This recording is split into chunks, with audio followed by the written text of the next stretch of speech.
You are live. Great. Well, welcome everyone to this evening's Board of Adjustment hearing. And if we could please start with a roll call. Chair Friedman. Present. Vice Chair Winston. Present. Member Alexander. Present. Member Deering. Excused. I believe she's excused. Member Moss. Member Moss. She's also excused. Thank you. Member Painter. Present. And Member Reynolds. Present. Thank you, Thanks, Mr. Chair. Donna. You have a quorum. Great. Thank you very much. Donna, could you lead us in the Pledge of Allegiance, please? I pledge allegiance Allegiance to to the flag of the United States of America and to the to the republic Republic, for which it For which it stands, stands. one nation, under God, indivisible, with liberty and liberty, justice justice for all. for all. Thank you. So could I have a motion to approve this evening's agenda, please? Rachel Winston, Mr. Chair, I move to approve tonight's agenda. A second? I'll second that. This is Dan Painter. Thank you, Dan. Thank you, Rachel. Could we do a roll call vote for approval of this evening's agenda, please? Yes, Vice Chair Winston. Approved. Member Alexander. Approved. Member, excuse me, Member Painter. Approved. Member Reynolds. Approved. And Chair Friedman. Approved. Thank you. The motion has been approved. Thank you. Before we move forward with the next item on the agenda, Jason had an introduction he wanted to make. Thank you, Mr. Chair, board members. Good evening. I'd like to introduce Maggie Moore. She's our new planning manager to replace Noah Burke. Definitely long awaited, and I think she'll be a great addition. She's definitely a go-getter. She was previously a senior planner with the county, and before that, she was an urban and regional planner with the NMDOT. So yeah, we're super excited to have her. Maggie, if you'd like to just tell a little bit about yourself, I think everybody would appreciate that. Yeah, hi, good evening, Chair Friedman, Vice Chair, and members of the board. Yeah, I just started about a week ago, and so I'm really looking forward to working with you all and our staff. And I had a chance to work with board member Painter in my last role at the county on our capital improvement advisory board. So I look forward to working with you again. And thank you for the introduction. That's all. Thank you. Yeah, thanks, Maggie. Thank you, Mr. Chair. Thank you. Welcome, Maggie. Welcome, Maggie. Welcome. Nice to have you on board. Okay, could I have a motion to approve the minutes of the April 3rd, 2022 meeting? Rachel Winston, Mr. Chair, I move to approve the minutes of the April 23rd. Thank Meeting. you. And a second? This is Member Painter. I'll second that. Thank you, Dan. And could we have a roll Thank you. call vote? And yes, and just for the record, the minutes are for April 5th. I noticed the agenda had a typo, Oh, yeah. but the meeting was actually on April 5th. Thanks for that correction. Okay, Vice Chair, Duly noted. you're welcome. Vice Chair Winston, Approved. Member Alexander, Approved. Member Painter, Approved. Member Reynolds, Approved. and Chair Friedman. I vote for approval as well. Thank you all. Thank you. The motion has been approved. Thank you. And could I have a motion to approve the findings of fact and conclusions of law for that same meeting? Rachel Winston, Mr. Chair, I move to approve the findings of fact and conclusions of law from the April 3rd meeting. April 5th. 5th meeting. And do we have a second? Second, It is Member Painter, I'll second it. Okay, and then could we do a roll call vote? Vice Chair Winston, Approved. Member Alexander, Approved. Member Painter, Approve. Member Reynolds, approved. and Chair Friedman. I approve as well. Thank you all. Thank you. The motion has been approved. Thanks. Any old business? Staff? No, Mr. Chair. Board? Okay, let's move on to our new business, the cases before us. First case is case number 2022-5066 regarding 1605 Old Pecos Trail, private school special use permit, and Liaison Planning Services, the agent for First Baptist Church. And could we please have a staff report? Yes, thank you, Chair Freeman. Hello, members of the board. As Chair Freeman said, tonight we'll be reviewing case 2022-5066, applications for special use permit for a private K-8 school known as the Santa Fe Christian School to be located at the First Baptist Church at 1605 Old Pecos Trail. I'm going to go ahead and share my screen here. Okay. So the First Baptist Church will host the Santa Fe Christian School, which is expected to have a maximum enrollment of 135 students. The property is currently zoned R1, one residential unit per acre, and it is in an existing church building on a lot of 9.7 acres. Schools are allowed in R1 districts with a special use permit. So this project had a pre-application meeting back in December 23rd of 2021 and an EN meeting on February 8th, 2022. As mentioned, the school is represented by Liaison Planning Services, who is here to present the case, as well as the school founder, Deanne Chavez, who will be sharing the details of the proposal with you. But a few items I'd like to emphasize off the bat is that the applicant only anticipates using this building for 3 years, which is the lifespan of the special use permit, after which time they hope to move on to a permanent location elsewhere.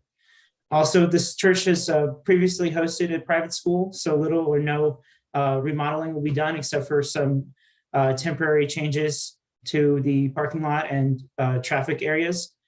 So with that said, staff recommends approval of the special use permit subject to the conditions and technical corrections listed in my staff report. And as a reminder, only one motion will be required to approve or deny this special use permit tonight. With that, I'll hand it over to Deanne and Dolores to present their presentation. Good evening. Can you hear me? Yes, and I will need Okay. to swear you, I need to swear you in. Thank you. Yes. Do you swear under the penalty of perjury that the testimony you're about to give is the truth, the whole truth, and nothing but the truth? I do. Thank you. Please state your name and address for the record. My name is Dolores Feehill. I'm with Liaison Planning Services. My address is P.O. Box 1835, Santa Fe, New Mexico, 87504. And I believe, Melissa, that the applicant, Deanne Chavez, is going to make a presentation. So if you'd like to swear her in now, it's probably a good time. Okay, I can do that. Ms. Chavez, do you swear under the penalty of perjury that the testimony you're about to give is the truth, the whole truth, and nothing but the truth? I do. Thank you. And when you speak, please state your name and address for the record. Okay, my name is Deanne Chavez. I'm with Santa Fe Christian. My address is 27 New Mexico Highway 503, Santa Fe, New Mexico, 87506. Thank you. Okay, thank you, Deanne. I would like to actually turn it over to Deanne Chavez, the representative for the school. She has a slideshow that she would like to present to the committee. And then after that, we'll answer questions. Thank you. Thank you. Please proceed, Ms. Chavez. Okay, thank you so much. So I'm kind of gonna go over the slides I've created. I feel like Daniel said some things that I might cover again, so I apologize for the redundancy, but this is the agenda of things I plan to cover.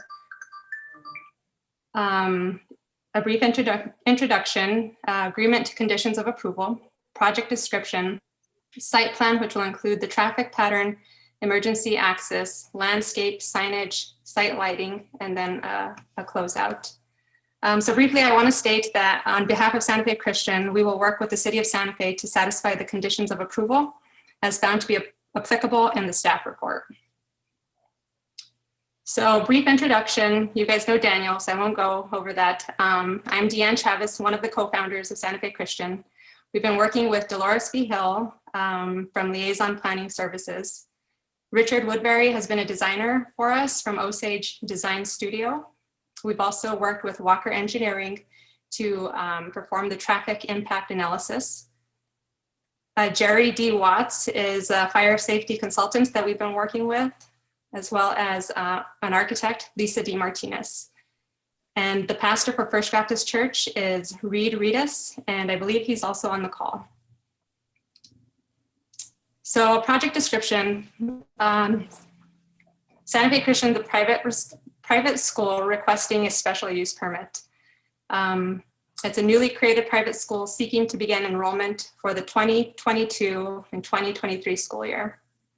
The project site is 1605 Old Pecos Trail, and the duration will be 3 years with no extension.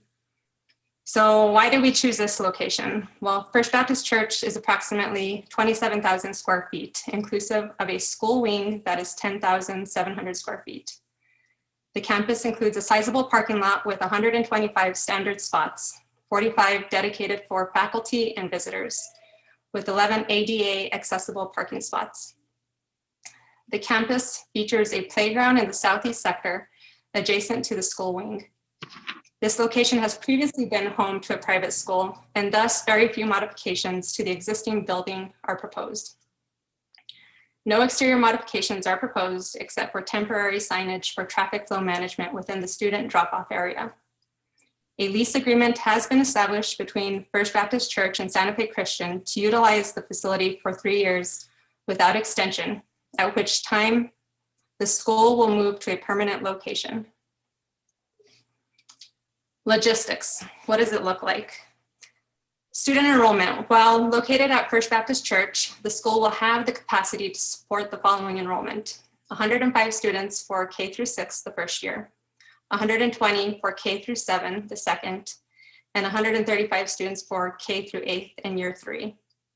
We're looking at a staffing of 7 to 10 employees, and our hours of operation will be between 7:30 and 5 p.m. At 7:30, staff will be allowed to arrive on site. Between 8 and 8:30, parents can drop off their students. From 8:30 to 3, school will be in session. And from 3 to 5 o'clock, parents will be able to pick up their students. We will be providing an after-school program, so that'll allow parents to stagger in to come pick up their students at the school. So I've included a site plan. You guys have likely seen this. This is where the First Baptist Church is located. All existing structures will remain, and there will be no proposed new structures.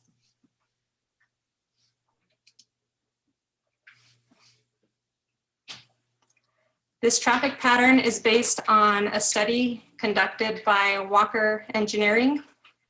I don't know if you guys want me to go over it in detail, but it shows the flow of traffic that is being proposed based on the study. The pedestrian access via signal controlled intersection at Old Pecos Trail and San Mateo Road. There will be a secondary entrance off of Old Pecos, the secondary entrance off of Old Pecos Trail will be closed. So that'll be the southern entrance. The primary entrance for student drop off and pickup will be off of Old Pecos Trail, right turn only for northbound traffic. The primary entrance for student drop off and pickup off of Camino Lejo, is for left turn for southbound Old Pecos traffic via signal controlled intersection of Old Pecos Trail and San Mateo Road. The primary entrance for staff and visitors will be off of Camino Lejo. And the unprotected left turn lane from the property to Old Pecos Trail will be blocked. And driveway to Camino Lejo will be unimproved. Sorry, that's a typo there.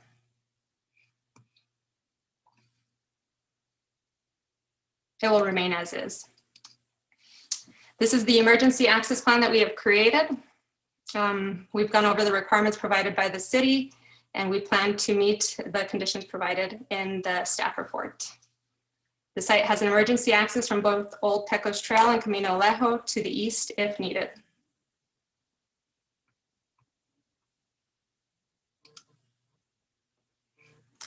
Landscaping will be unchanged except for the changes identified in the technical corrections section of the staff report. All existing landscape will remain, and all existing fencing will also remain. This is our signage plan. All existing signage will remain, and there is no proposed new signage. As for our site lighting plan, all existing site lighting will remain. Site consists of pole-mounted lighting, generally in the parking area. Existing building lighting consists of shielding downlights located on the portals and at the building entrance under the portals. There is no proposed new exterior lighting. So lastly, I want to thank you for your time, and we look forward to serving the community of Santa Fe. Thank you. Thank you very much, Ms. Chavez. Ms. Chavez, is there anyone else here to speak on behalf of the church and the school? We do have Maura Walker, who is going to call in. He was the individual, the engineer who conducted the traffic impact analysis. Dolores is also available. Our designer, Richard Woodbury, was to call in as well. I'm not certain if he's here. Are they just here? Are they just here in case there's questions? This is correct. Yeah, they're not here to speak unless something. Okay, that sounds great. Well, thank you very much for your presentation. We appreciate it. So what I wanted to do is, before we go to questions of staff for the applicant, I wanted to open this up to the public. So this is a public meeting, and is there anyone here who wishes to speak either on behalf of the application or against the application? If so, let us know. Mr. Chair, I see 2 so far, 3 with their hands raised. 4. I will start with Timothy Langley. Mr. Langley, you have been allowed to speak. Please be sworn in, state your name and address for the record. Hi, it's actually Molly Langley, 1512 Don Gaspar. Is he on? Yes. Mr. Langley? Yes. Thank you. Do you swear under the penalty of perjury that the testimony you're about to give is the truth, the whole truth, and nothing but the truth? Sure. Are you talking to me or to Timothy? Who is speaking? Mr. Langley? I'm speaking, Molly Langley. Sorry. The stenographer is swearing in Mr. Langley. Okay, it's going to be Mrs. Langley, Molly Melissa Langley. Byers? Are you able to hear me? Yes, we are. Yes. We Okay. can hear you, Mrs. Langley, but the picture that shows up is one of your husband. Yeah, sorry about that. That's what was I'm the confusing. husband. I'm sorry about it too. Apparently All you right. can't see our screen. We can see you, but you can't see us. So are And you able to see us at all? We only can see the picture. Okay, well, we'll try to get in here somehow, but we're sitting here side by side. So yes, I agree to tell the truth. What else? Okay. do I All need right. to say? Please Go ahead and proceed. state your name and address for the record. Sure, it's Molly Langley, Langley, 1512 Don Gaspar Avenue. Thank you. Go ahead, Ms. Langley. So I just have a couple of questions. I'm one of the letter signers. I'm assuming that you all got the letter from the nearby neighbors. There were about 30 of us that sent a letter of concern about the speed on Old Pecos Trail and concern about, just the number of cars. And so a question I've got has the city studied the quantity of the cars that travel on that route between 8 and 8:30? Has there been a count made by anybody in the city? So that would have been done by the traffic engineer who was hired by the applicant who did the TIA, and all the counts are in the TIA report. Okay, could you remind me what they are, if was that available? I don't have the numbers on in front of me. We could possibly pull them up while you talk here, but would you like to continue? Sure, so that's the question I've got. Between 8 and 8:30, our counts are very, very high of cars commuting into downtown, both going north and south on Old Pecos Trail. And because we live here and we're concerned about the speed and the quantity of cars, we're not saying we don't want the school, we just don't want them going in and out of that parking lot off of Old Pecos. And then my question number two is, will you be offering 15-mile-per-hour school signs and flashing signs so that carpoolers are not going to get mowed down as they're trying to enter the school? There's many of us in this neighborhood, we're afraid to turn right from Lupita onto Old Pecos Trail because of the line of sight is very poor. And I would never turn left off of Lupita.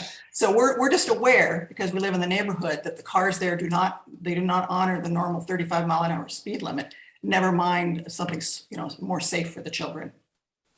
So Ms. Langley, I assume that was a question for staff? That's right. So we wanted to know, did you do a count of the cars and did you do a study of how fast they're going? Well, yes, the TIA report has a count and a speed study. I'd have to look through it. It's pretty dense to find exactly the numbers we want to look for. But to answer your other question, it's my understanding that if the school wants a school zone, they're required to essentially fund that school zone signage and in traffic engineering. And I think it's the preference of the applicant, because it is a temporary location, that they do not fund that at this time. Okay. Any other questions, Ms. Langley? Thank you, Daniel.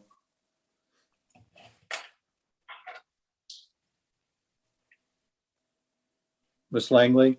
Yeah, I'm all done. Thank you. I don't know how to I know how to mute myself now. Here we go. Thank you, ma'am.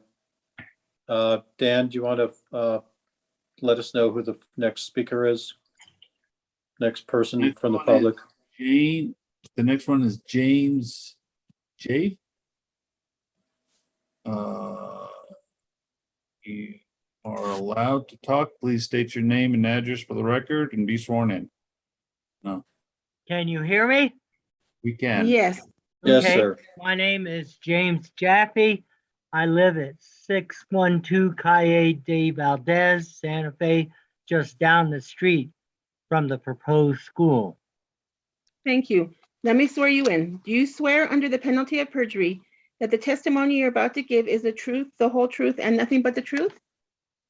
I do. Thank you. And anyway, I'm against the school.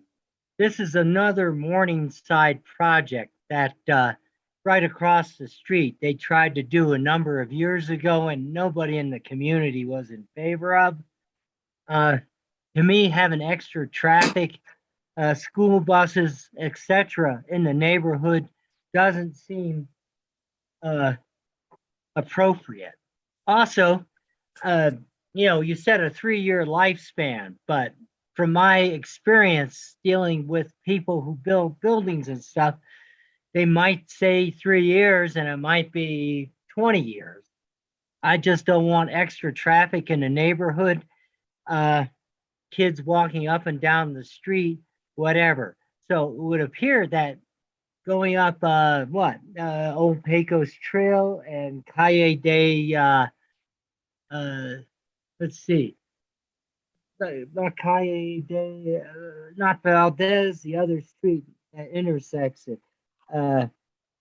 You're gonna have traffic from 8 in the morning to 5 in the afternoon. This is not my idea of a safe idea or a safe proposal. I'm totally against it. If this goes through, I'll just move. I don't want this extra traffic in my neighborhood. So, and how does it benefit me? It really doesn't. I think what happens is every square inch of land that's vacant in the city wants to get developed, and eventually that will happen, and Santa Fe won't be the same place it is now. And that's all I have. Thank you, Mr. Jaffe. And Daniel, am I correct that if the applicant wants to continue after 3 years, they have to come back before the Board of Adjustment? That was my understanding, although I was looking through the code again and I actually don't see that provision. Maybe Dan or Jason could clarify on that. Mr. Chair, a special use exception will continue the life of the business unless it's abandoned, or if the Board of Adjustment puts a time limit based on a condition of approval. Otherwise, if the applicant is choosing to expire or abandon the special use permit within the 3-year time limit that they're asking for, they have the option of doing that. But otherwise, the special use permit, unless conditioned, will last until it is abandoned. Okay, because I asked because when we the project was first explained, it was discussed that it was going to be for 3 years. So I didn't recall whether that was a condition of the use. We Chair haven't, Friedman? sorry. We don't have that conditioned on the staff report. We Got just it. were going off the understanding that they were planning to move after 3 years. Okay, great. So before we do questions, let's hear from the other members of the public. Mr. Jaffe, looking at Kathleen Boswell. Okay. Kathleen Boswell, unmute yourself, state your name and address for the record, and be sworn in.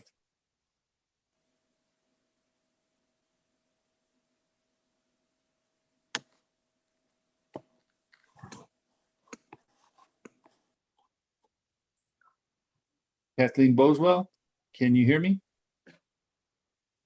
Looks like Ms. Boswell's microphone is on. It is, but Ms. Boswell, can you hear us? Okay, let's go back to her. Do we have any other members of the public who wish to speak? yes. Let me move here and we'll go to Guthrie. Please state your name and address for the record and be sworn in. Can you hear me? Yes. Yes. Okay. My name is Guthrie Miller. I own the 2 properties that are immediately adjoining at 509 Camino Lejo and 503 Camino Lejo. Mr. Miller, before you get started, please be sworn in, and then you're going to need to state your address. You already stated your name, but if you could be sworn in and then give your address, please. Okay, do you swear under the penalty of perjury that the testimony you're about to give is the truth, the whole truth, and nothing but the truth? Yes. Thank you. I'm the property owner at 509 Camino Lejo and 503 Camino Lejo. Thank you, At Mr. Miller. The previous meeting, there was some discussion, and I thought there was kind of a general agreement that it might be better to align the entrance to the parking lot with Camino Lejo going in the west direction, so it would be a simple kind of T thing. And that seems to have disappeared. So I'm generally in favor of that, but why is that idea wasn't taken up? I can answer that, Mr. Chair. So there was a general consensus among the attendees at the ENM that improvements to that intersection would be favorable. And I actually thought, according to the original site plan provided by the applicants, it was illustrated in a way that it looked like it had been moved and it was going to be improved. However, earlier last week, the applicants clarified that they were actually not planning to align that intersection. So what we did is, instead of holding up this entire case, is we asked that they meet with our traffic engineers again about that issue. And we added a condition of approval that if the traffic engineers feel that they need to make that improvement, that they will do so at that time. But we have not made that decision yet. Thank you, Daniel. All right, thank you. Thank you, Mr. Miller. Dan Escabel, any other members of the public who wish to speak? Knight CV. Please state your name and record and be sworn in. Knight CV, 6 Camino Media Noche, Santa Fe, New Mexico, 87506. Thank you. Do you swear under the penalty of perjury that the testimony you're about to give is the truth, the whole truth, and nothing but the truth? Yes, I do. Thank you. Go ahead, Mr. Seavey. Well, thank you, Chairman, Commissioners. I'm an architect, New Mexico registered, and formerly a member of the American Institute of Certified Planners when my office was in full swing. And I'm just really here to endorse this plan. Personally, very excited about a new educational opportunity in Santa Fe, particularly on a small scale such as this one, can be really focused on the quality of education for our youngsters. From a sheer physical planning standpoint, this is, first of all, a very low intensity site. We're not adding square footage to this property. It's all within the existing framework with very sufficient infrastructure, parking, access to handle what will be relatively small traffic loads. I know Mr. Walker is here tonight and he can address the fine points of that far better than I, but I'm just simply here to be as supportive as I can. And if there are questions of planning or architectural nature and there's no one else to answer them, I'm here if you need me. Thank you. Thank you, Mr. Seavey. The next person, Mr. Chair, is Nathan and Sarah Thomas. Please state your name and address for the record and be sworn in. This is Sarah Thomas, 2194 Lustre Court, Santa Fe, New Mexico, 87505. And Nathan will not be speaking tonight. Okay. Do you swear under the penalty of perjury that the testimony you're about to give is the truth, the whole truth, and nothing but the truth? Yes, I do. Thank you. Go ahead, Thank ma'am. you. Thank you, Chairman and members of the committee tonight. I would like to support this school project. I think for a state that is failing terribly in education, something that our city needs and would be an asset to our city is another option for schools. The fact that there's 100 cars that are being talked about to add traffic should not be a consideration for preventing the school. You will have a number of people doing carpooling. You will have a lot of students that have siblings. So you will have people that are in the same vehicle and you won't actually end up with that many cars. I think that the school would provide a service to the community, and I think it's important that this is approved. Thank you. Thank you, Mrs. Thomas. And the last person with their hand up is Vince Torres. Mr. Torres, please state your name and address for the record and be sworn in. Vincent Torres, 4720 Hojas Verdes, Santa Fe, New Mexico, 87507. Thank you. Do you swear under the penalty of perjury that the testimony you're about to give is the truth, the whole truth, and nothing but the truth? I do. Thank you. Mr. Chair and Madam Vice Chair and honorable members of the committee, full disclosure, my wife is an employee of the school, and I'm a father of 2 small children and plan to send my children to this school. I just want to express my support for this project, and we have worked very closely with the city to address many of the concerns that were raised by neighbors and the city. And I think we are well on our way to establishing something that, as was previously mentioned, is desperately needed here in the city of Santa Fe. We have few choices here when it comes to private education. And I think this is just yet another opportunity for the city to offer high quality education, classrooms that are small, 15 students. And I think, as was previously mentioned, this will ultimately prove to be a tremendous asset to the neighborhood and the surrounding community, as well as the city. Thank you for your time. Thank you very much, Mr. Torres. We have 2 more that have put their hands up. Laura Girdner, please state your name and address for the record and be sworn in. Laura Girdner, 3142 Viale Trasana, Santa Fe, New Mexico, 87505. Thank you. Do you swear under the penalty of perjury that the testimony you're about to give is the truth, the whole truth, and nothing but the truth? I do. Thank you. Go ahead, Ms. Gardner. Thank you. I wanted to offer my support for the school. I'm a mother with 4 young children who've been in the Santa Fe public schools, and we've just experienced firsthand the great need we have for more education options in this city, and anything that we can do to support the school, we are all for it. I also drive by First Baptist every morning to take my own young boys to school, and I've never seen a heavy traffic flow there, even with Wood Gormley in the area.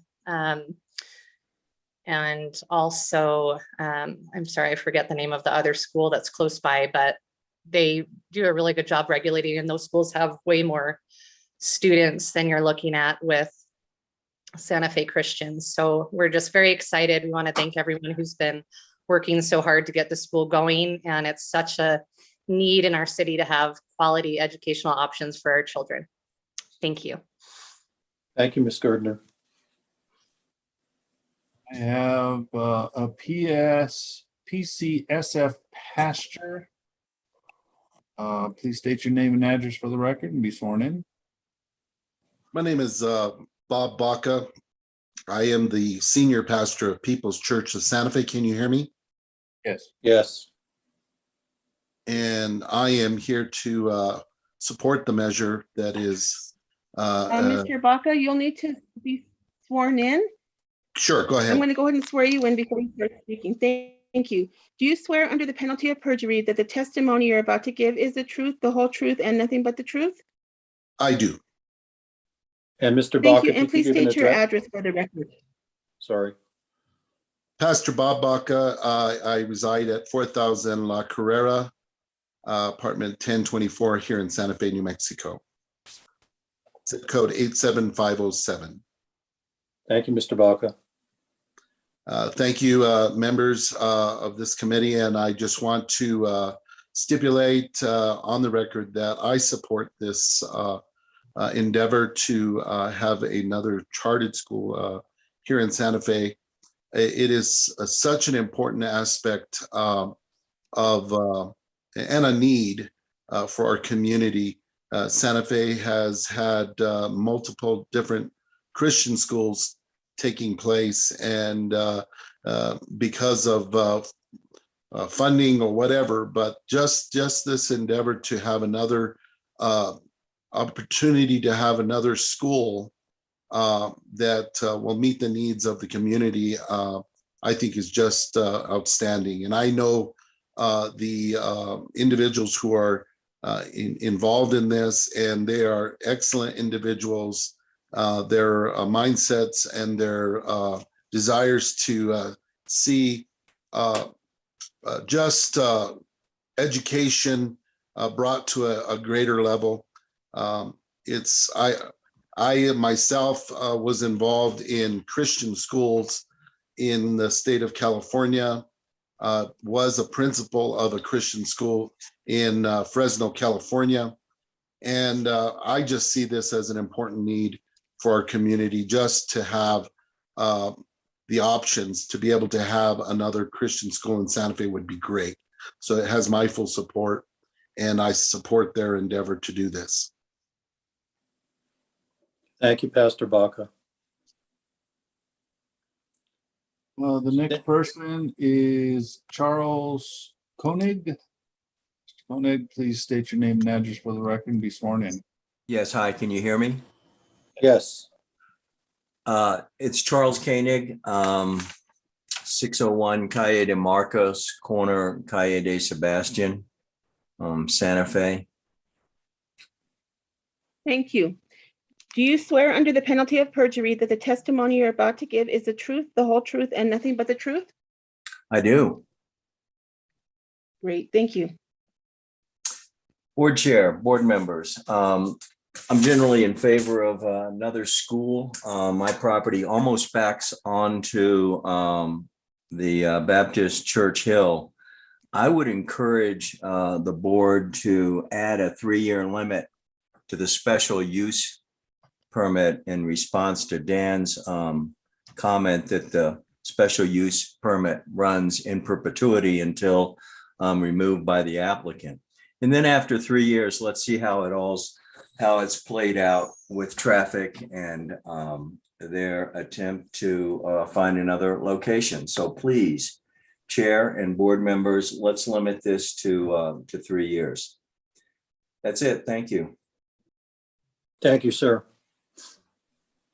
And Catherine Boswell is back. Please state your name and address for the record and be sworn in.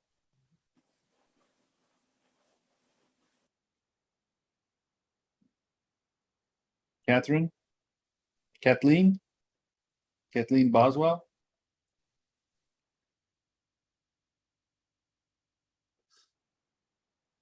I've sent a message to unmute herself. There you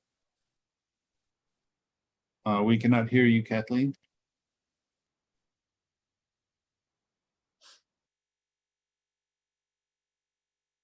Okay. Are there any other members of the public who wish to speak? See anybody else? Mr. Esquivel? Timothy Langley. Mr. Langley's wife spoke. Okay, let me. Do you want me to allow Timothy Langley again? If you remember, there was a picture of Timothy Langley, but it wasn't him. It was his wife. Well, his wife put her hand up again. Oh, she did? Okay. Well, let's do that then. Okay. Ms. Langley, you're still under oath? Yeah, just trailing on what the last guy said. I would urge the school to spring for the 15-mile-an-hour signs, even if it's only for 3 years. I think you'll be glad you did. That's all. Thank you, Ms. Langley.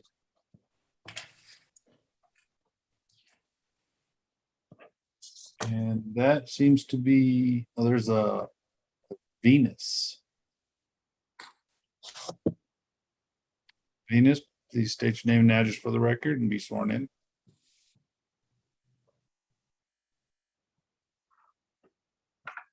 (4964) Hojas Verdes, Santa Fe, New Mexico, 87507.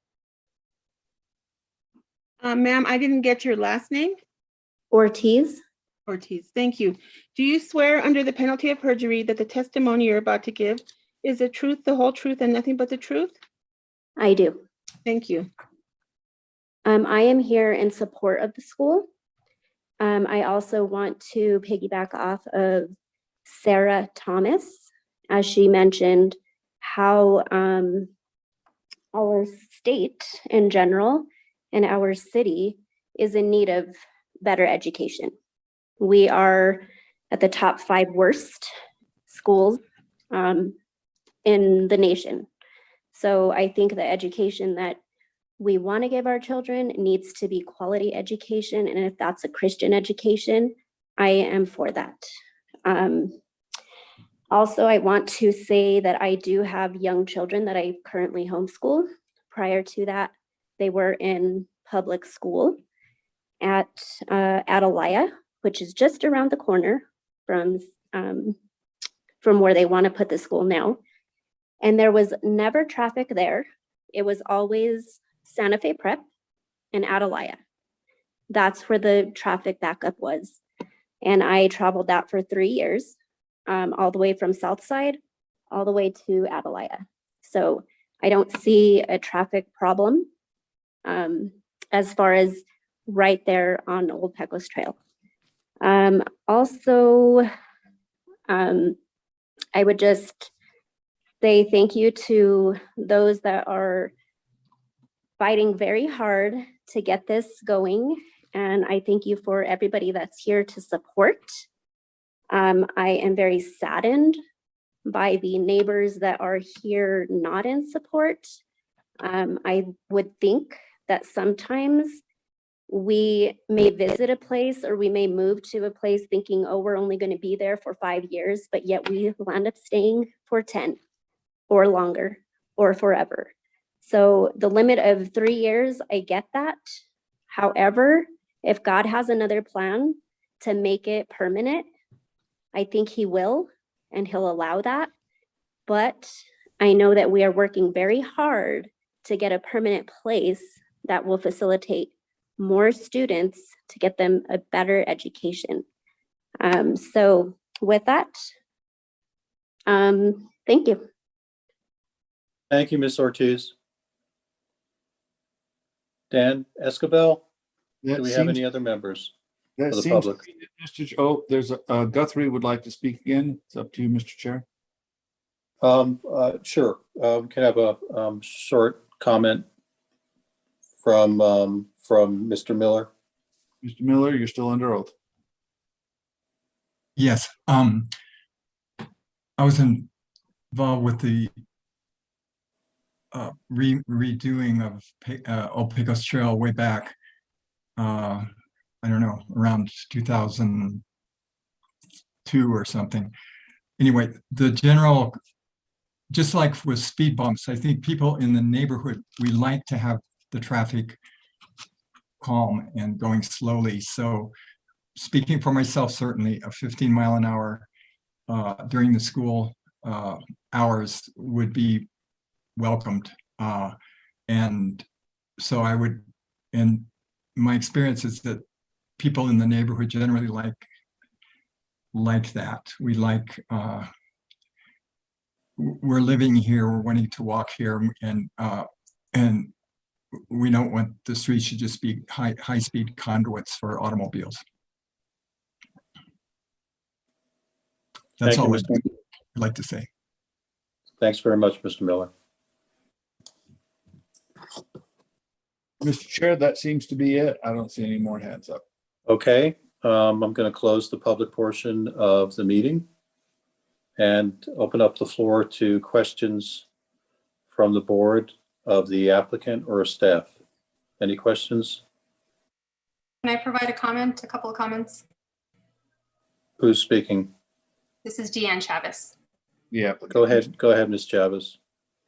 Okay, first off, I would like to say that we have a leasing contract with First Baptist Church, and it is for only 3 years. So we do not plan to extend that contract. Our desire is for the school to grow and increase in numbers. So we will, our desire is to outgrow the facility. So we are searching even right now for a permanent facility, whether that be land or a facility that's already in place. Second, I heard somebody make a comment about buses. We will not provide any bus service. So all the children who will be coming to school will be coming with their parents. And lastly, our concern is safety. You know, we would like to see people follow the speed limit within the area. There will be children. And we are concerned about our neighbors as well. So we do want to see if we can't get signs, then maybe police patrolling the area during drop off and pickup hours. Thank you. Thank you, Ms. Chavez. Okay, questions from the board? Board Member Alexander. Yes. I have a few questions about traffic. And I guess the first question is just, is it option 1 or option 2 that has been approved? That might be obvious, I just wasn't clear to me. I guess it's a staff question. Board Member Alexander, are you referring to option 2 in their documents? Yeah, whether left turns are allowed out of the parking lot, or is it only right turns? Let me see which one that is here, unless Deanne. Maury's shaking his head. Could you answer that off the top of your head? I know Maury has his hand raised. I think he could speak on our behalf. So that's great. Mr. Walker, Maury, if you could get sworn in also and give your full name and address. Okay, Maury Walker with Walker Engineering, 905 Camino Sierra Vista. Thank you. Do you swear under the penalty of perjury that the testimony you're about to give is the truth, the whole truth, and nothing but the truth? I do. Thank you. So what we would like to do is to prohibit left turn out of the parking lot onto Old Pecos Trail. You really don't want to do a left turn unless there's a light. So our plans are just to allow a right turn out of the parking lot. And if you have to make a left turn, you go down to Camino Lejo, San Mateo, and go to that intersection to the back way, I guess, come out the back, the east entrance, and use the light to make your left on Old Pecos Trail. It's a much safer way of travel. I think one of the ladies that mentioned that were talking about how they won't make a left turn out of Lupita. I agree with you. You should just not make any left turns at that intersection and make all your left turns at the San Mateo and Old Pecos Trail, Old Santa Fe Trail intersection. Okay. Thanks. And so another piece on that intersection, and then the just right in, is it talks about closing right turn entrance, and there's kind of an X indicating that you can't take the left. But it's not clear whether that's a permanent traffic obstruction or is that temporary?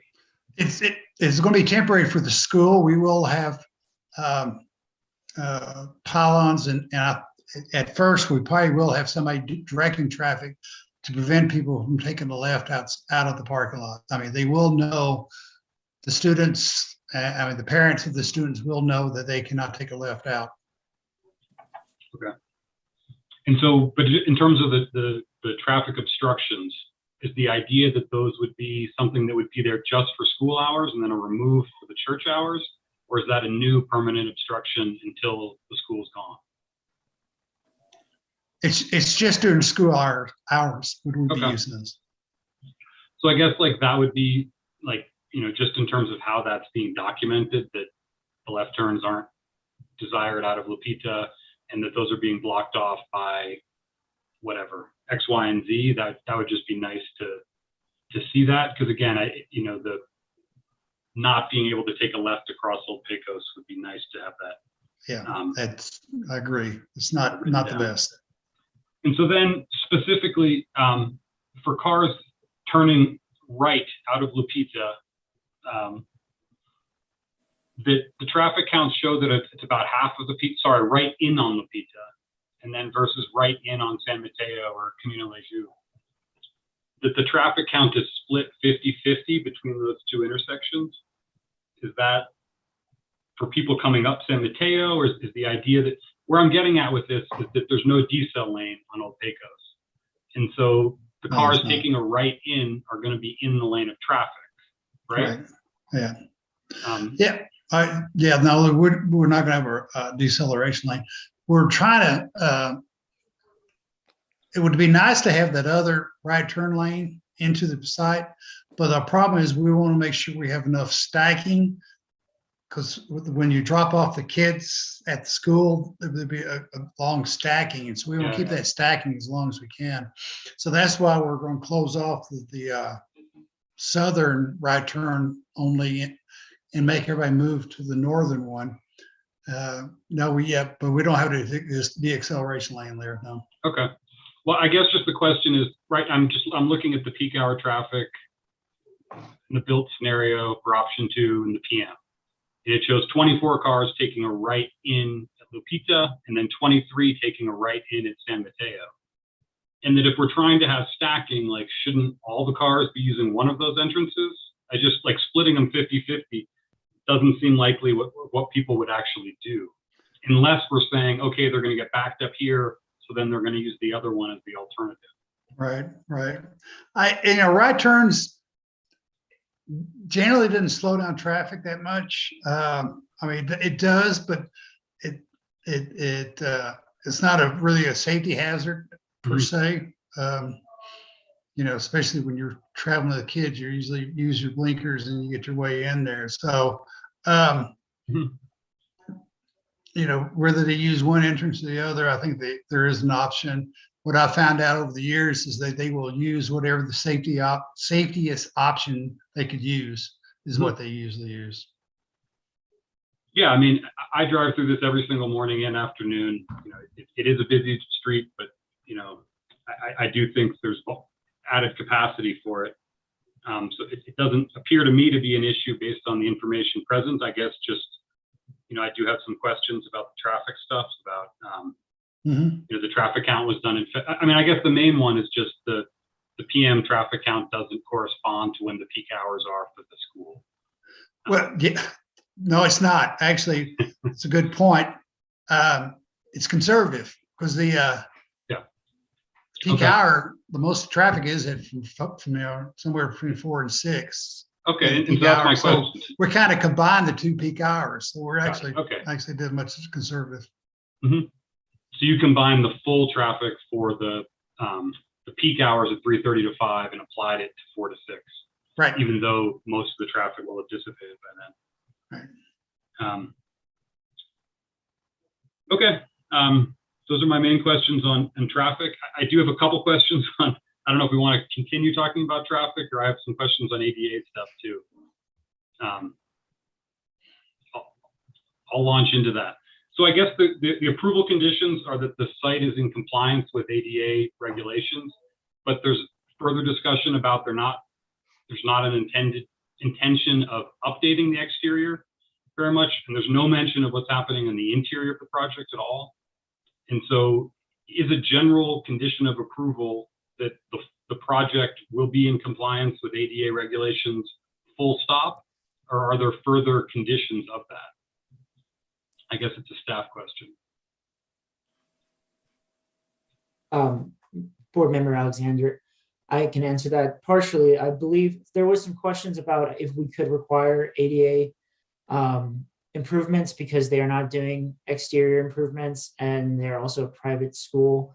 It would be nice if our ADA coordinator, Cody was online, he could explain this. But I believe he had conversation with the applicant and Maury Walker, and they decided they are going to do some improvements. Is that correct, Maury?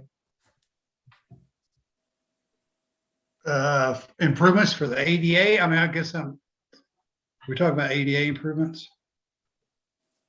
And there's some specific mention of some ramps and some various, I mean, I just know that it's an old building. It could be a tremendous amount of work to bring the whole thing in compliance.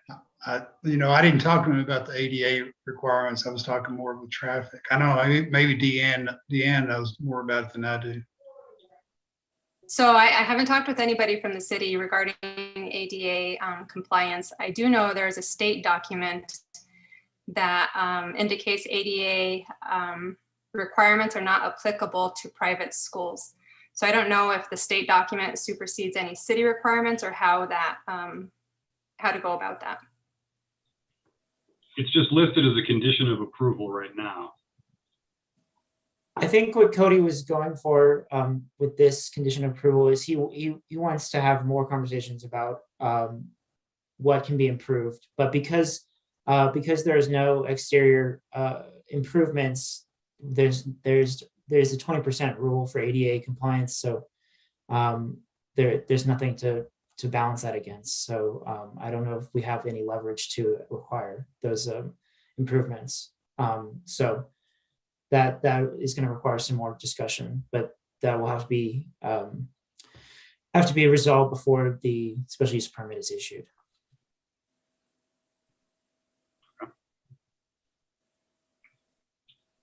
Thank you. Thank you, Board Member Alexander. Any other questions from the board? This is Member Painter. I'd like to ask a couple questions and somewhat some follow-up to Member Alexander's. The very last thing we were talking about, doing ADA improvements, and because it's an existing building and it's private and all that, I would think just a change of use is typically a qualification to allow almost any improvements to be required. And this is a change of use by the addition of a school where it has been currently a church. So I think that would be worth looking into as far as a way to make requirements for improvements.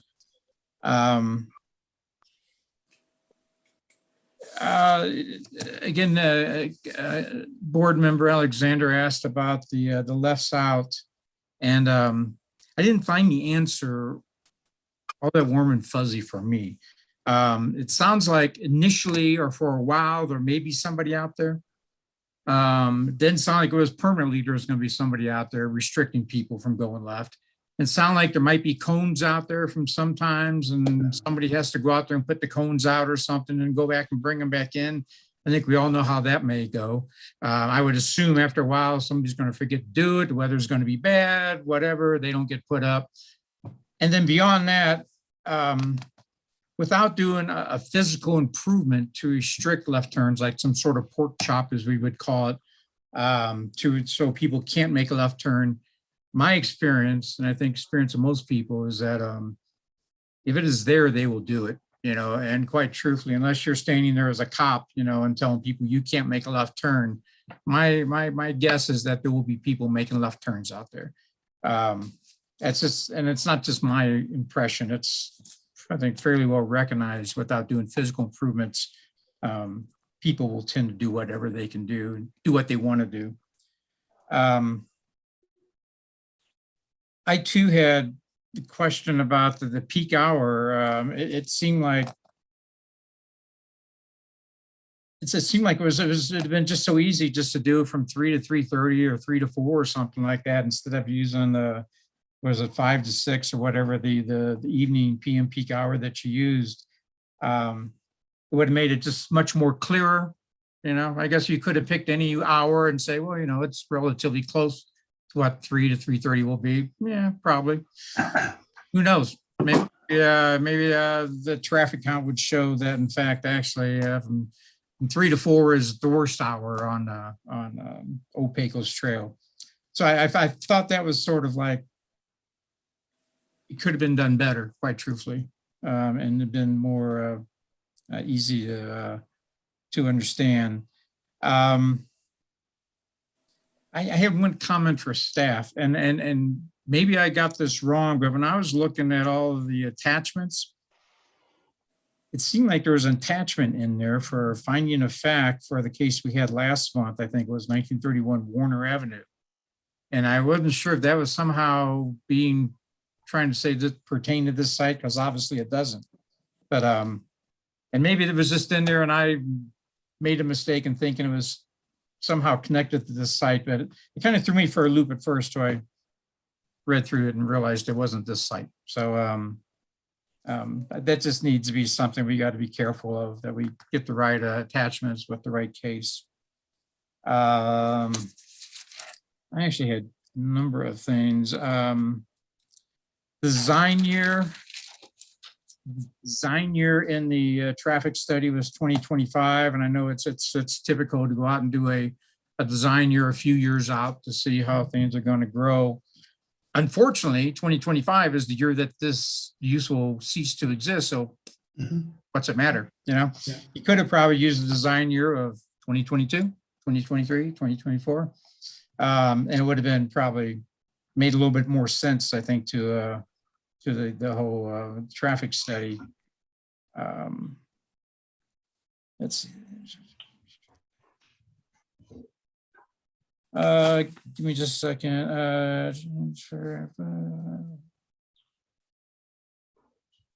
So I can chime in just super briefly while we're waiting, Dan, this is Board Member Alexander. So they did a 3%, I believe it's annual growth rate on the general traffic. So by projecting it out farther in the future, that was more conservative. It was.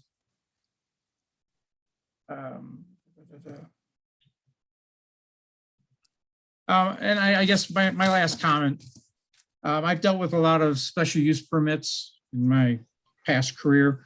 And when you put time limits on them, which usually there is a time limit on a special use permit, what I have found to somewhat be the case is at the end of that period, the argument, and I'll say argument because that's usually what it turns into, is that, well, we've put so much into the site to get it up and going. And in this case, the potential is, well, we haven't found anything, any another place to move to yet. So if we could just have another 3 years, we could cover our investment a little bit, and the kids, we're not going to disrupt the kids. And so I really feel, quite truthfully, the application is sort of not complete. I think a complete application would have been in 3 years, we are moving to this site. And that would have made, I think, a lot easier for everybody to swallow and say, okay, well, they've got a plan. They've got a plan that they are going to this place. We don't have that plan. And it bothers me that we're going to allow kids to start a school. We're going to get a lot of very passionate parents who are going to in 3 years say, well, now my kids have to go back to public school. That's not right. They've last 3 years, they've been in this great school, and we want it to continue. So I'm concerned. I'm concerned that there's not a plan to where they're going to go in 3 years. And I'm just concerned that in 3 years, we're going to be back with a hard decision in front of us, because we're going to have a whole lot of people who are going to be very upset if we come back and say, well, 3 years is up, you're done, that's it, goodbye, thanks a lot. So that was just a comment, but I was just really kind of surprised that more planning hadn't gone into this, and they hadn't already located the move to site. It should have been part of this package, I think. So that's all I have. Any other comments or questions from the board?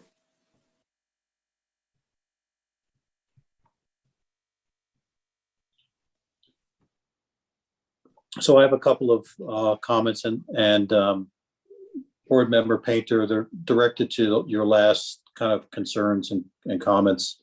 So I think the applicant mentioned that they're working on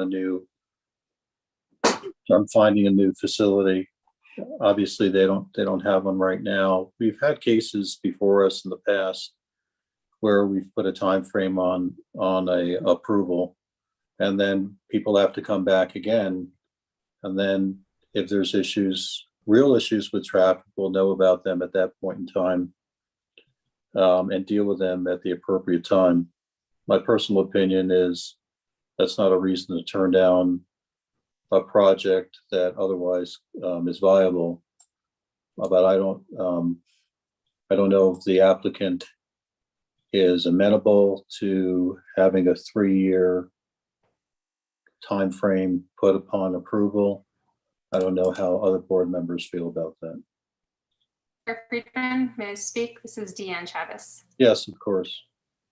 Yes, we are completely willing to accept the 3-year term limit. That is our plan.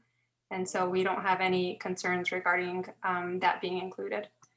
Okay. And I'd also like to request Lisa Martinez. She's our architect. I see that she has her hand raised, so I think she has something to share. We've actually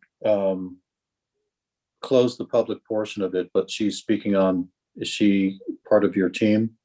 Part of our team, yes. Okay. Jason, I was going to allow that. You don't have any problem with that? Mr. Chair, thank you. I had my hand up because I can speak to the ADA issues, but I'd like for Ms. Martinez to go first. Okay, great. Ms. Martinez, would you please be sworn in? Yes. Thank you. Do you swear under the penalty of perjury that the testimony you're about to give is the truth, the whole truth, and nothing but the truth? Yes. Thank you. Please state your name and address for the record. My name is Lisa Martinez and my address is 3618 Rodeo Lane, Santa Fe, New Mexico, 87507. Thank you. Thank you, Chair Friedman and members of the board. It's good to see some of you again. It's been a little while. So glad to see your smiling faces and glad to see that you're still helping the city of Santa Fe.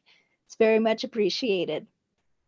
I just wanted to speak briefly to the ADA issues and make mention of the fact that I don't know how many of you are familiar with the site or have taken a look at the property, but really the intent is to utilize the spaces as they are. You know, it's designed, it's almost designed as a school as it is right now. You have existing classrooms, you have existing restrooms, and for the most part, you find that there is accessibility throughout the site. We've done some careful walkthroughs and reviewed the areas where the main classrooms are, where most of the students would be utilizing the spaces. We've taken a look at the downstairs area as well, where we do have accessibility through the exterior of the building, not through the inside.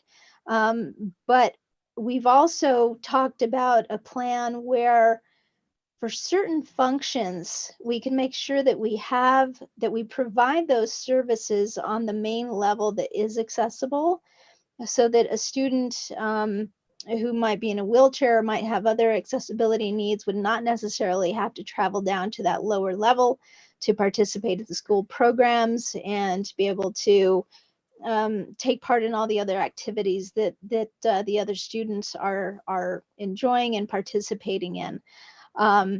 We can look at it again in case there are some very specific issues of concern, but like I said, the main point is to utilize what's existing, and there is accessibility provided throughout, and so we can provide those assurances that that we would have accessible restrooms, accessible eating spaces, and classrooms as well. And I'd be happy to answer any questions with regard to this. Thank you. Are there any questions for Ms. Martinez?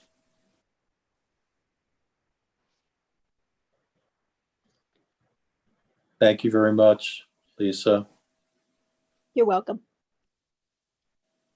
Any other questions or comments from the board? Board Member Alexander, I just have one additional comment. So how, in terms of approving this, I know that there'll be one vote, but you know, I share Board Member Painter's concern about the or question about the temporary restrictions of access. It just, I just, especially when those aren't defined, it's like how are they being restricted? And so the idea of, you know, do we have the ability to add conditions to approval, or we do? Yeah, we do. We've always, well, we have some conditions of approval, but in the past, the board has sometimes not accepted all of them, or sometimes added another condition of approval in connection with the case. So I believe the board has the authority to do that. One of which is we talked about the 3-year time frame on the approval. And I think what we're talking about with access, I don't recall anything being in the application about requiring a no left turn sign or something like that. And that's another idea. Mr. Chair, Rachel Winston. Yeah, I did have a question. So a condition of this is unusual because one of the conditions of approval is that applicant will consult with city traffic engineers to determine the need to relocate and or other improvements. I think to the rear entrance exit to the property. Applicant will then submit an updated site plan referencing any changes to the driveway layout. It's just hard to, I don't know what is being considered. And so if we put a condition on that prior to the consultation with traffic, I just don't know how that would affect the ultimate plan. Mhm. Mr. That's Chair, a I good could place the point. conditions up, the special use condition category list on the screen for all to see if you're interested in looking at what condition categories you have available. Does the board need that? Sure. Okay, go right ahead, Dan.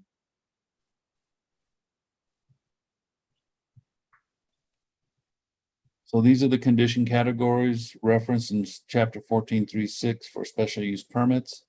And just let me know when you want me to pull it down.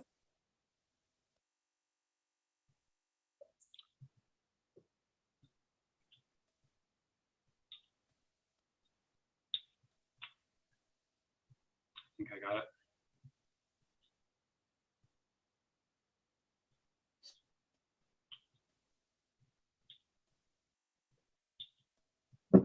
Does the board have any comments or questions about those? No.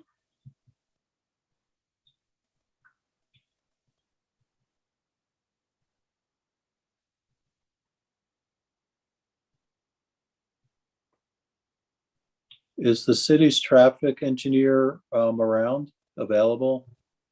Or maybe, And Mr. Chair, I do see the one, number 2C says provision for an arrangement of parking and vehicular and pedestrian circulation. that's correct. Okay.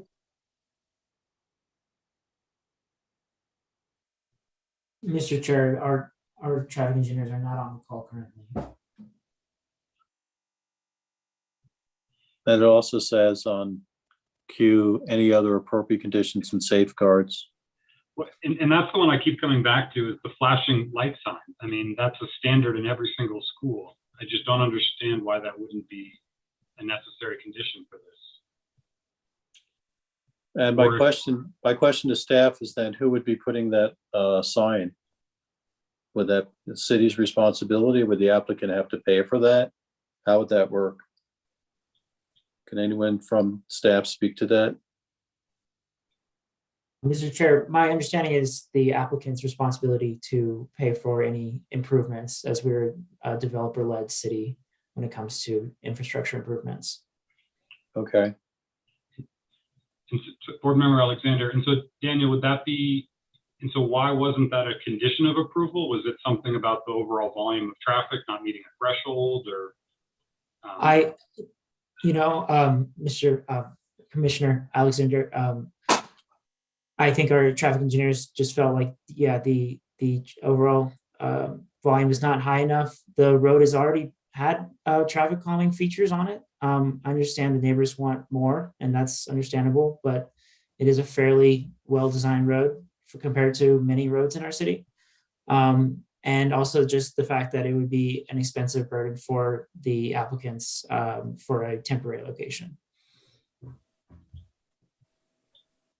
Yeah, I would just think that this road is channelized in a way that does encourage speeding, and it's designed, the entry point off of Old Santa Fe Trail is, they lowered the speed limit from 45 to 35 there at some point because it's designed to take its speed. And so being able to head up the hill here under your normal traffic conditions, not being aware of the school being added and there being cars coming to a stop to make a right turn. It would seem to be necessary. It is within your power to require that.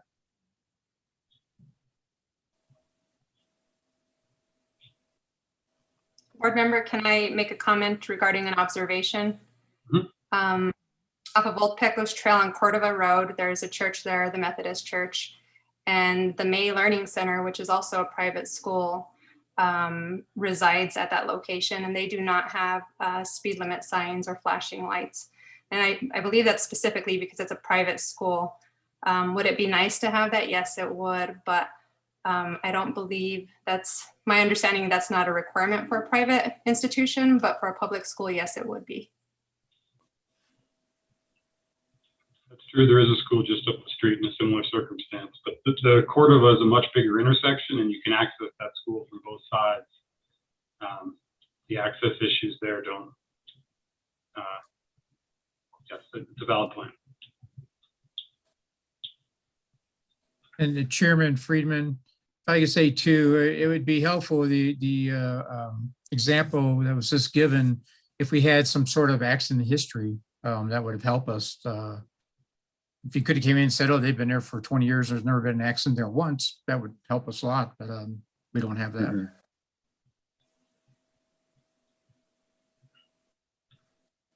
Okay, thank you everyone for your comments. Are there any other questions or comments from the board?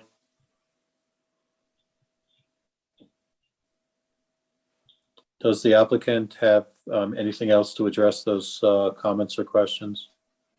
Or anyone as a representative of the applicant? Okay. If I don't have any other questions from the board, then let's entertain a motion. What's the pleasure of the board? Mr. Chair, Rachel Winston, I'm going to move to approve the special use permit for a term of 3 years, subject to the conditions of approval and technical corrections recommended by staff. Thank you, Board Member Winston. Do I have a second? Second. Thank you. Could we have a roll call vote? Vice Chair Winston. Approve. Member Alexander. Sorry, I need to ask a question here. So Okay, there's no way to add conditions based on what's been approved. I'm either approving this or rejecting it and proposing something else with conditions. Is that correct? Correct. If you don't approve of this motion, then you would vote against it, and then you could make another motion. Could he make a friendly amendment? You could do that as well. Suggest a friendly amendment. And is it possible to be conditionally approved based on the traffic report coming back to us and just, it doesn't feel like there's enough information about how traffic's actually being controlled here. There's multiple options being. I don't think it's a friendly amendment.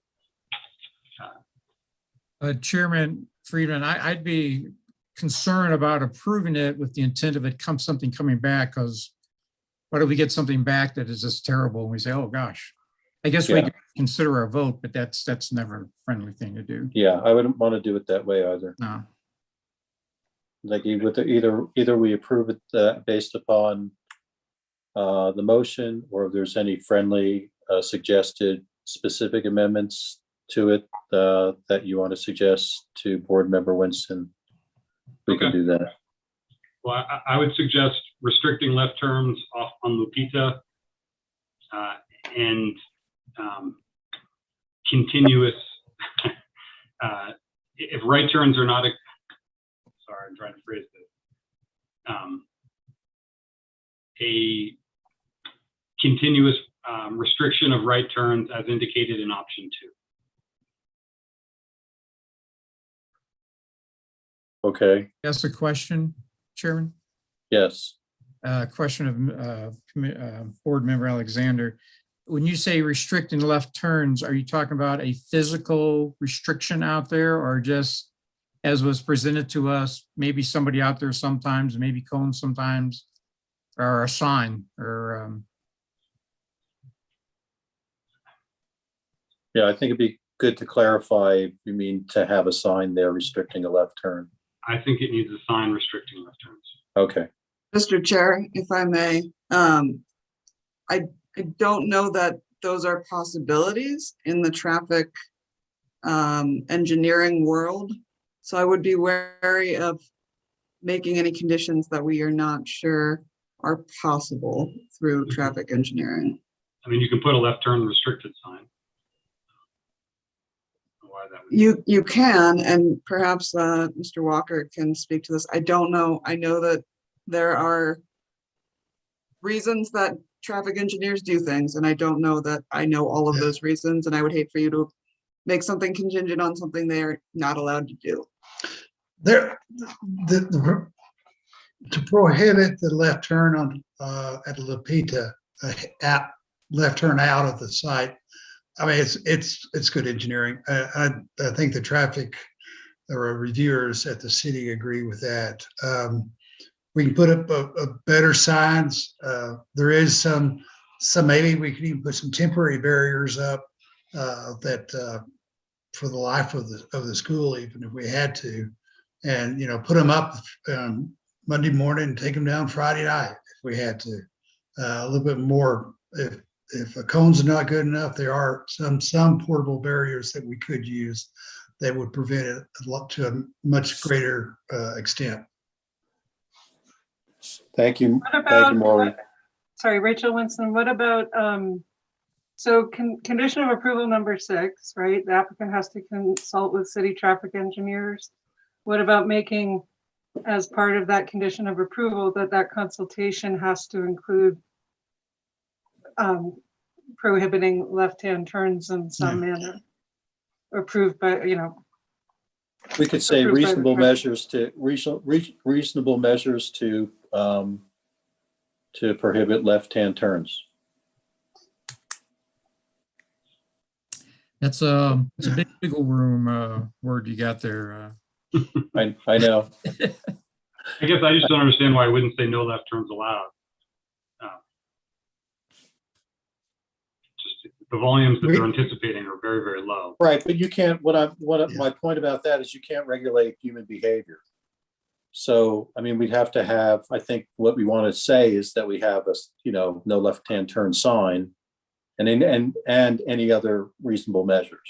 Oh, yeah, okay. And Does that I would sound- just, sorry, I would just add that, since we do have option 2, which says that you can't take a left turn, that we just reference their plan, saying that we're looking at option 2 with no left turns and no right turns in off of the access south of Lupita. Okay. Can we be more specific about where that option 2 is? It's just it's listed in their documents. There's an option 1 and an option 2. Option 2, 1 allows for more access at Lupita. Option 2 does not. So this is access option 2. Yeah. Yeah. Okay. So Rachel, would you accept that as a friendly amendment? I would, but I am not going to be able to restate it.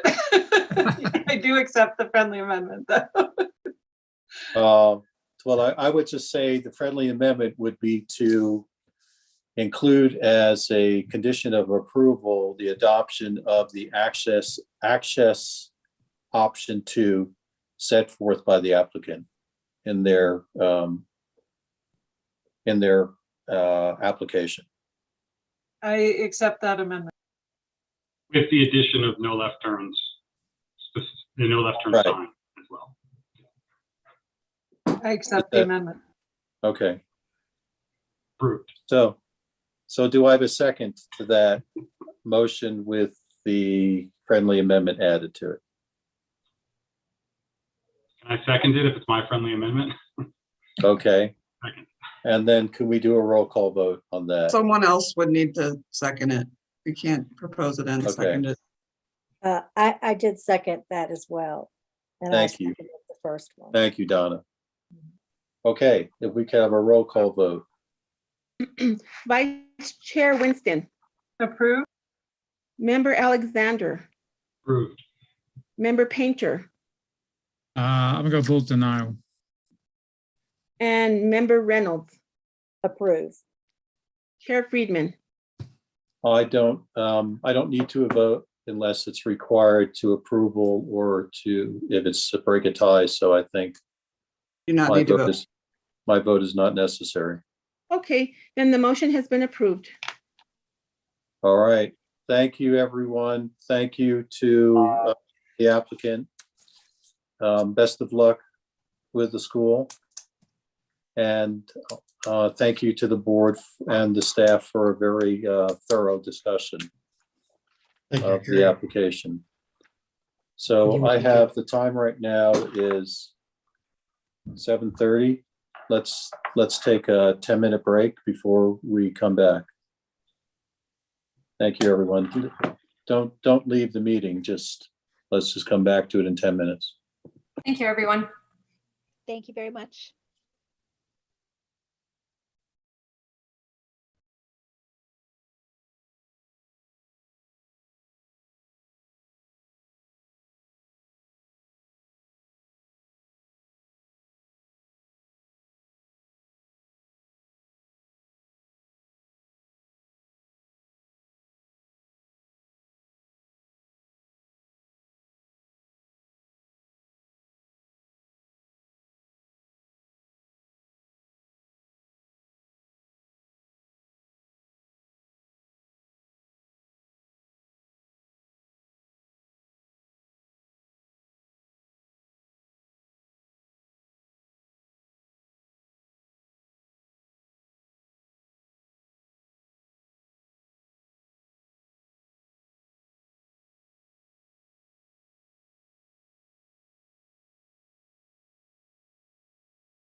And who's going to be handling the case? I see. I will be. You will be? Yes. Okay. Is Alexander Hayter is new with staff? Yes, sir. Okay.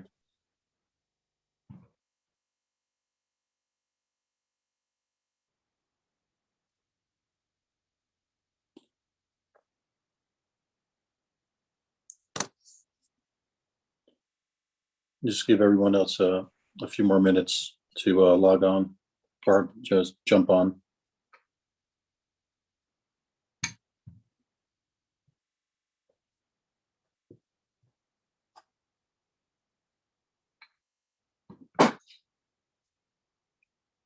Excuse me if I eat some of my dinner.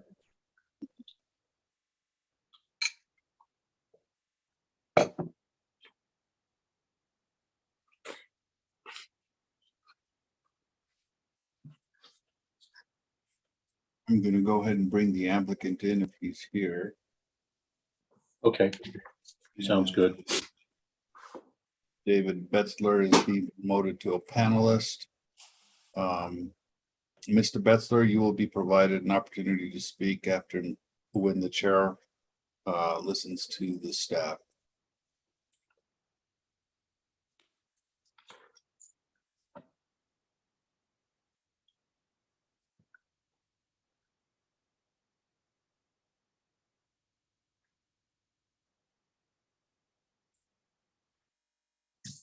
Okay.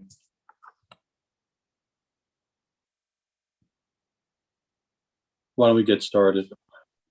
Okay. You want me to start the case now? Yep, if we could move forward with case number 2022-5067, 324 Mackenzie Street variance. And Mr. Escabel, if you could please give the staff report. All righty. Can everybody see my screen? Yes. This is case number 2022-5067, 34 Mackenzie Street variance. David Betzler, applicant, requested variance to section 1474A1, which is our table of dimensional requirements for townscape subdistricts, to construct a portal permanent shade structure 5 feet from the rear property line where a 15-foot setback is currently required. The property is a single-family structure within the business capital district. The Land Use Department recommends approval of case 2022-5067, 324 Mackenzie Street variance. There is one motion required for this case. Approve case 2022-5067, 324 Mackenzie Street variance to table 1474A1, subject to technical corrections identified in Exhibit A, or deny case 2022-5067, 5067 is twice. Let's see, 324 Mackenzie Street variance to table 1474A1, and the findings of facts will be presented at the next meeting. The applicant has complied with subsection 14.3E, which are our pre-application requirements, and he's provided all the notice requirements for a public hearing. There is no ENN required for modifications to a single family residence. The application is located within the historic district and specifically identified as a contributing building. The applicant is proposing again, and this is all within figure 2 of the memorandum of the report, a proposed 5-foot setback. That 5-foot setback is in yellow, and it's approximated based on GIS drawings. The shade structure is identified in figure 3 of the report, and that will be attached directly to the residence to the rear. The applicant is again requesting a 5-foot rear yard setback where 15 feet is required.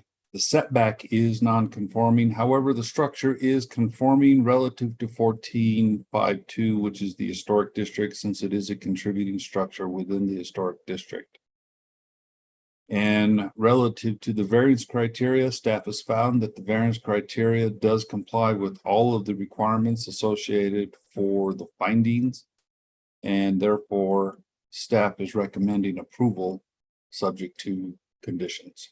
And if there are any further questions, staff will be able to answer those. And that concludes my presentation, Mr. Chair.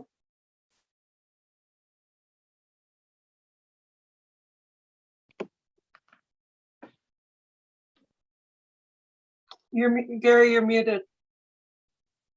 My apologies. Thank you, Mr. Escabel.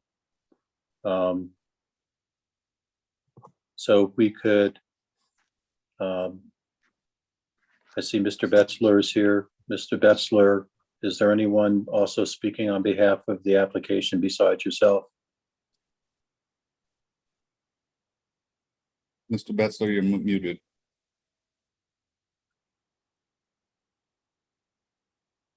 Mr. Betzler, you're muted. Yeah, there's no one else in the panel. Thanks, Mr. Escabel. No one else is speaking, Chair Friedman, just myself. Okay, so Melissa, could you please swear in Mr. Betzler? Yes. Do you swear under the penalty of perjury that the testimony you're about to give is the truth, the whole truth, and nothing but the truth? Yes, I do. Thank you. Please state your name and address for the record. David Betzler, 324 Mackenzie Street, Santa Fe, New Mexico, 87501. Thank you. You're welcome. Thank you, Mr. Betzler. Go ahead.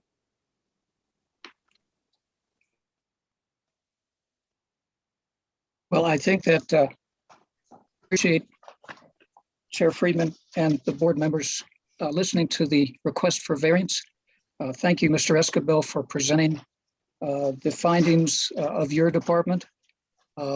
It's a request in compliance with a small 100 square foot portal structure that would be affixed to the rear of the building. It is in keeping with the architecture and the neighborhood, the historic nature. And I've also met with my 3 adjacent neighbors, all 3 of which are in support of the portal, the shade structure. So I'm happy to answer questions. I think it's fairly straightforward. Thank you, Mr. Betzler. You're welcome. Let's see if there's any other members of the public who wish to speak on behalf or against the application. Dan Escabel. Mr. Chair, the attendees room is vacant. There is no one else here. Okay, so I am going to open and then close the public portion of the meeting all at once. All right, so questions of the board for staff or for Mr. Betzler?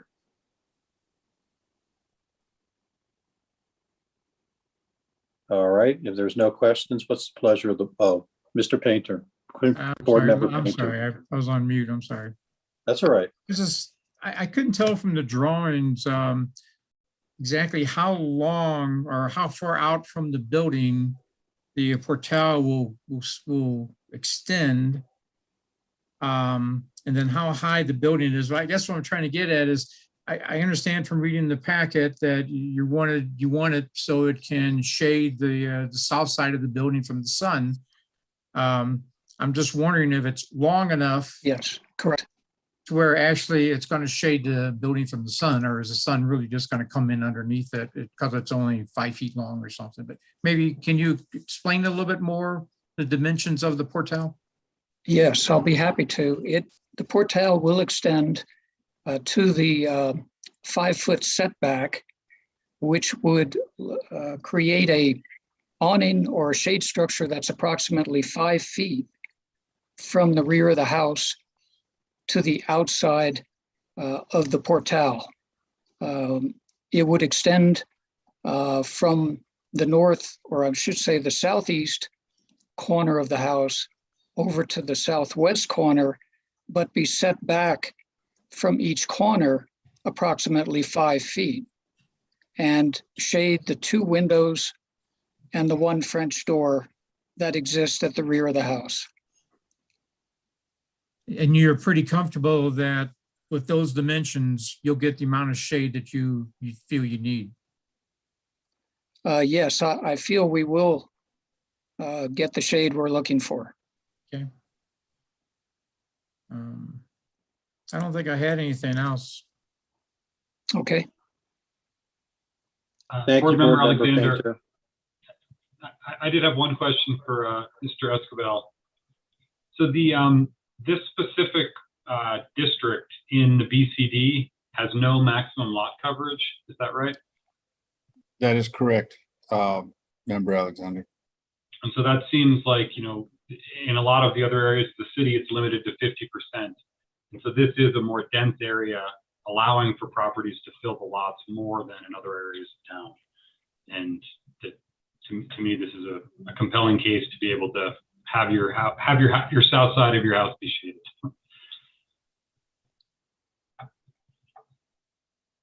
Thank you, Board Member Alexander. Any other questions or comments from the board? Thanks, everyone. What's the pleasure of the board this evening?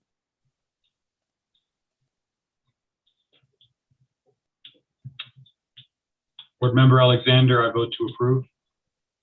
We have to make a motion. A motion to approve. I'll do, Mr. Chair, Rachel Winston, regarding case number 2022-5067, 324 Mackenzie Street variance, I move to approve the variance to table 14-7.4A1, subject to technical corrections identified in Exhibit A. Do we have a second? Second. Thank you. Can we do a roll call vote? Or any discussion? Let me say, any discussion? Okay, Melissa, could we do a roll call vote, please? Yes, and who seconded that motion? Board Member Alexander. Thank you. Vice Chair Winston. Approved. Member Alexander. Approved. Member Painter. Approve. Member Reynolds. Approve. And Chair Friedman. Since be there's no voting? tie, I don't need to vote. Okay, thank you. The motion has been approved. Congratulations, Mr. Betzler. And, Thank you so much. enjoy your shade. Thank you, Chair Friedman and members of the board. I appreciate your time. Absolutely. Thank you. Okay, any staff communications, folks? Mr. Chair, I have none. I'm not sure about Director Klug. Mr. Chair, thank you. I'll be very brief. I did have one. So just a quick update. We are, returning to live meetings after May 10th in the council chambers. We did a quick, Geraldine Gooderley sent out a quick poll asking everybody if they needed an iPad. We did not get responses from Friedman, Reynolds, Moss, or Painter. I wonder if any, I don't think member Moss is here, but anyway, I just wanted to do a quick poll. If you all need iPads, please let me know in preparation for return to live meetings. Would they be supplied at the meeting only, or would they be something we would check out and take home? Madam Vice Chair, they would be, apologize, Mr. Chair, Madam Vice Chair, they would be provided by us. We have them in stock now. They just need to be issued to you, deployed to you all for use.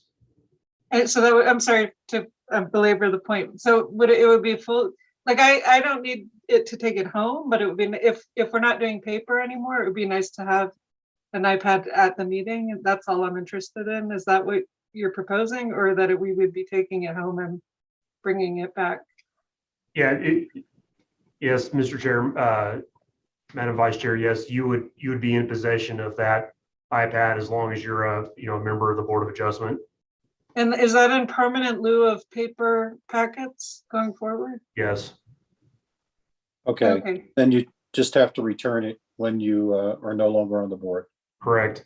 And can you use it for personal use besides just Board of Adjustment use, or is it just for Board of Adjustment use? It's for city use. Okay. City business. Gotcha. All right, well, thank you, Jason, for clarifying that. So Any if, other questions? if you all, I apologize, if you all who haven't responded, if you would like one, please respond to that poll and we'll add you to the list. And please provide Geraldine your email address and your phone number if she doesn't already have it. And then just quickly, we're working on having the meetings live on YouTube. That's being coordinated with ITT. There is currently no provision for a hybrid scenario. So for example, if you're out of town or injured or something, but you could attend the meeting otherwise, there's no provision for that, but we are working on it. And it's a complex technical issue. And it has to be worked out, citywide for all commissions and boards and, governing body, et cetera. So for right now, if you can't attend live, then you'd have to just be excused. Okay. I just wanted to make that clear. Thank you. And I assume there's no public requirements for masking at this point in time. That's correct. Okay. So I do intend to wear a mask. Is that going to be a problem vis-a-vis like YouTube or whatever? Okay. Maybe Pat could answer that better than me, but as I understand it, masks are, they're not required, but they are, even encouraged, I would say, potentially, in the setting. And then, yes, it is at your discretion. Out of curiosity, Jason, is the city going to have air filters in the chambers during the meetings? Mr. Chair, that's a really good question. There are air filters in City Hall. I'll bring that up actually as a question. Maybe we could move those or have additional ones in the council chambers during those meetings. Yeah, I use one if I have meetings inside now, besides masking up with people. But okay, if you could check into that. Definitely, thank you.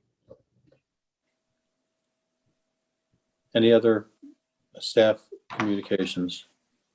I will be using a mask. I hope you can hear me when I speak because it looks like a CPAP mask, but it isn't. I spent a lot of money on it to keep me safe, so. Is it like a Darth Vader mask?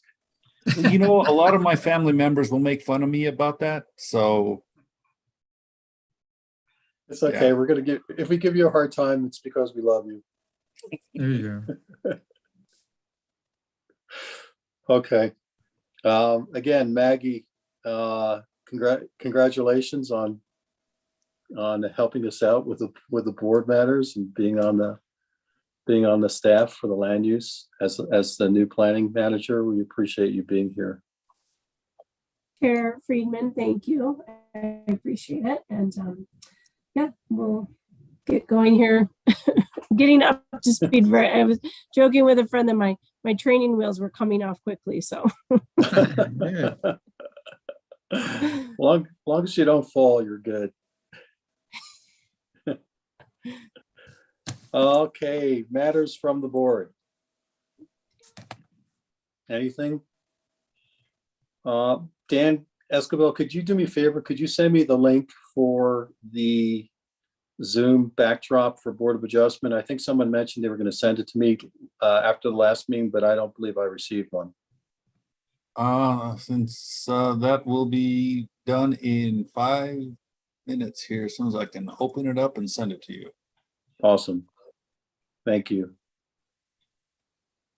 Because I love that official seal of the city. I was in a grungy mood when I created it. That's why it's kind of distressed. All right. Any matters from the board? Any other matters from the board? Thanks everyone for staying a little later than we normally have. It sure beats meetings though that we've had until midnight.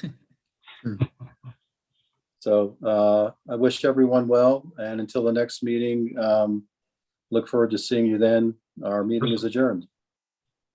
Hi, everybody. Thank you.